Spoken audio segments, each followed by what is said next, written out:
Hello, everyone, and welcome to an evening with WIT Heidi. That's right, the multi variety show that brings world events, spirituality, creativity, arts and crafts, self made designs, my own original slogans. That's right, Class Hop and Miss Class in session. That's right, Miss Class in session. Welcome again to an evening with Heidi. So, everyone, this is Black History Month, and I wasn't for sure if I was going to do it today. I'm not sure if I even have enough storage, but if I don't, I'll do a part two today on another phone. It is evening, it is after 5 p.m. here in Detroit, and I am celebrating Black History Month, but I'm also celebrating a special day today, February 2nd, 1932, birthday, my mother, that's right, Evangelist Renee, a special woman who was a Black Jew mixed with Bengali Indian, Pakistan, um, Irish. Oh, she had a lot of things in her. So I guess that's why I call it the multi variety show, because I am a multi Black woman. I am not biracial, but I am a multi. That's right, with a little bit of Indian, Indonesian, a little bit of everything. And I'm celebrating her birthday today. She was an actress, stand-up comedian, singer, dance teacher, choreographer, and then she became an evangelist, street witness, helping the poor and as well as animals to win their souls into heaven, and that was her goal. So I'm very grateful to my mother. That's right, Charlotte Renford. But she called herself Evangelist Renee because Renee was one of her show. I don't know why she kept all her show business names, but she did. She had a whole bunch of show businesses named Renee, Laura, and I was 7 years old in a booth, and she would keep me in the booth while she would go on stage and teach the young ladies dancing. So I guess that's kind of where I got my madam thing at, and I'm not bragging about that, but hey, if it's in the blood, sometimes you gotta get rid of the things in the bloodline. But she just was a dance teacher, choreographer, and I was more of a madam uh, in the streets. So welcome to Black History Month, and I'm going to start out with a little beauty fashion show, and I am banging.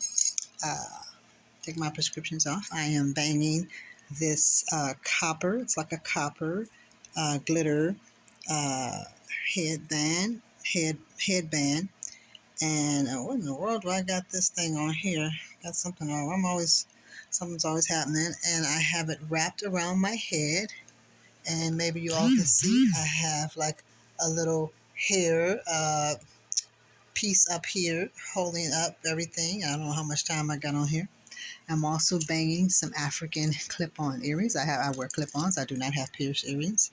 And I have on this little multi-art. It's like a little art jacket with a hood. It comes with the hood. You will see some photos on my story with the hood. And I also did my nails, y'all. I did my own nails. I did not feel like going out in the freezing cold to do my nails. So I did my nails. And this is a iridescent glitter. And this is this was actually a plain color, but I put polish over it. I think it's like a coral or something like a coral color or something like a coral color. And to match my jacket, and I have some hot pants on because I'm around the house. So when I feel like putting on any hot pants, any regular pants, I just put some shorts on, pajama. They're like pajama shorts, like lounging shorts. I'm not going to show them. I have to stand up. And then I also have the index one here with the iridescent. And then I have some rings. It is gold, and then I also have a gold crown ring. I'm not sure if you guys could see it. Maybe you could see it from a far distance there. It's like a little crown, has little stones in it. And then on my other finger, I have the iridescent, and then I have the pastel, like a more like a mauve type of color, mauve pink color. I don't really like pink. And this is an iridescent glitter. And like I said, I put these on myself. And then I have also uh, a fake wedding ring. I probably should have worn my other ring, my real wedding ring, which is I'll call it a mafia ring, because I got it in a town out here by some Italians. So I call this my mafia Italian wedding ring. They don't like when you say that, but it is in my blood. My grandfather was a boss mafia guy. And these are not condoning that at all. This is a gold, and then I have a dark brown going across here, and then now you can see the shiny is the little glitter of some kind of gold brown orange, like almost like a gold orange to match the copper. And you see it doesn't really look copper, it's almost purple, but it is copper. And I have the colors red, yellow, and green of Africa. And this is I don't know what color this is, honey. This is some kind of really dark kind of wine brown type. I don't want to get it on my tongue, and it's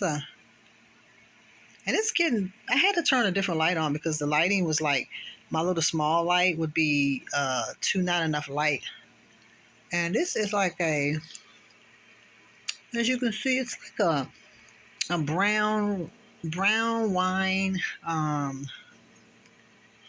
don't even know the name of it, but it's probably some type of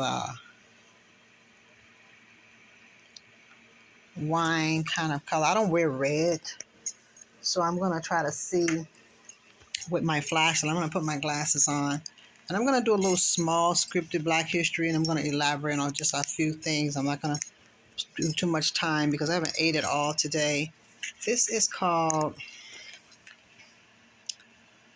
this is called spicy sangria. Okay. Yeah, I love me some sangria. I have another one called Sangria Time. I just dropped my flashlight. Well, it's gone bye-bye. Yeah, this is called spicy sangria. I love sangria. I think it's some kind of Cuban. A lot of black Cuban women wear them. And so I love, it's more like a Cuban, French, black Cuban, French kind of black French or something. I think it's more Cuban or black Cuban. And it's called sangria. Sounds, I don't know if that's French, Cuban, or Spanish, but I thought I had Madrid in me, but it was like next to Madrid. So I don't have Madrid like I thought I did. So, but I get along with Spanish people. I grew up around a lot of Spanish people. So I am also chilling and doing my Bob Marley. So y'all might see me fade from time to time. So let's get started with the Black History topic. Okay, you guys. So this is what it's all about. Welcome again to Evening with WIT Heidi, the multi-variety show. So we're going to talk about institutionalization. Those who wanted to stay after the Civil War that were in slavery. There was employment. They were saving to get. There was one individual that was saving to get a house in a city. She was the last woman slave.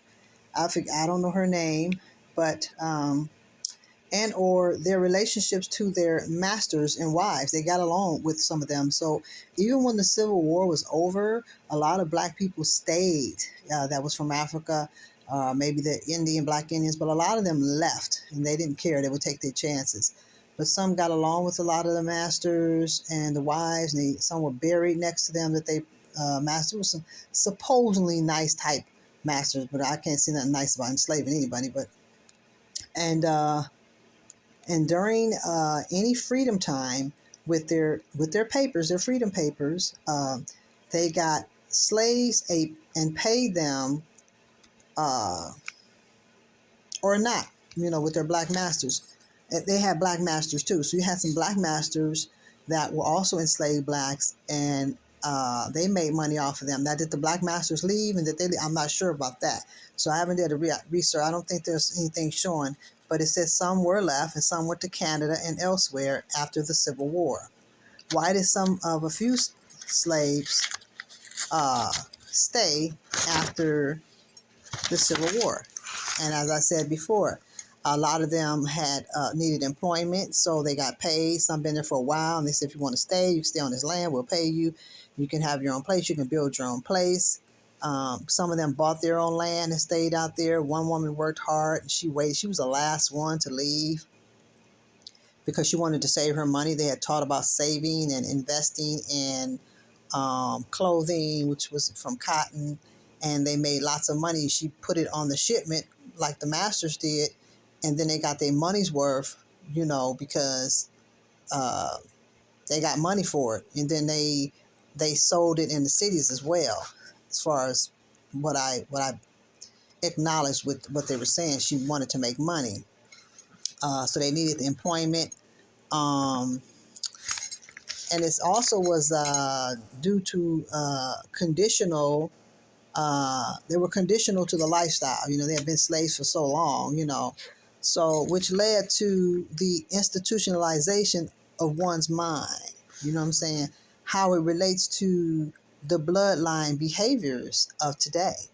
Today, you have a lot of bloodlines from those days. So you have a lot of people that carries those bloodlines, and they are afraid of people of the opposite, and they will turn on you, such as no longer want to be around you. It's a spirit of fear because they feel that these people are dominant because of their ancestors. So you have a lot of black folks and other nationalities, but we're talking about Black history, and they would give in and they would turn on another black, just like they did back then. They would tattletale. They would be friends with them, and they would get used by them, and they would just make them, make a stone cold monkey out of them, or a slave type mentality. My daddy was like, "You out your monkey, so and so mind," and that's how they treat you, and they just have you turn against your own, and they do that now. The spirit of fear, keeping, you'll see they'll be friends with them and turn on you, and there's nothing wrong with being friends with someone of another culture, another nation. There's nothing wrong with that. God made only one color, and it's red. So I try not to get off into color, but we're talking about Black history. So, and about enslavement. Also, there was a lady named Madam C.J. Walker, short story. She had learned how to make hair products. Her daughter took over after she passed away. She spent all the money and died broke. And many people talked about, why did she waste her money? Well, there was nobody to leave it to. So she wasn't going to leave it to the superior people, so they can make money off of it. But I ordered some hair grease, and a poster came back. So who's making money off of her now? She has no family. Somebody's making money off of it. So when you buy these things and they don't leave it to anybody, you're basically putting money in their hands. So I got the poster. I really didn't want the poster. So, let me see. So she had some issues going on. Also dealing with the Black Indians. Why our parents never told us about what happened to the Black Indians? Because we celebrate Turkey Day, and we don't think about what happened to the Black Indians. Some people call them Black Asiatics. Some people call themselves Black Asiatics. We've been conditioned for most of our lives about the celebration of Thanksgiving. So why do we celebrate such a holiday? Do you realize you're demeanoring your color? Okay, when you celebrate this holiday, I was blind too. As far as giving thanks, we can do that every day unto the Lord. We thank the Lord every day. So regardless of what day that it is. Um, So you guys, and I'm going to talk about the log cabins and trailers. That's very important. We're going to talk about the log cabins, and I have something I want to show you guys quick about dealing with the log cabins. Last but not least, I think it was a movie and played, and it was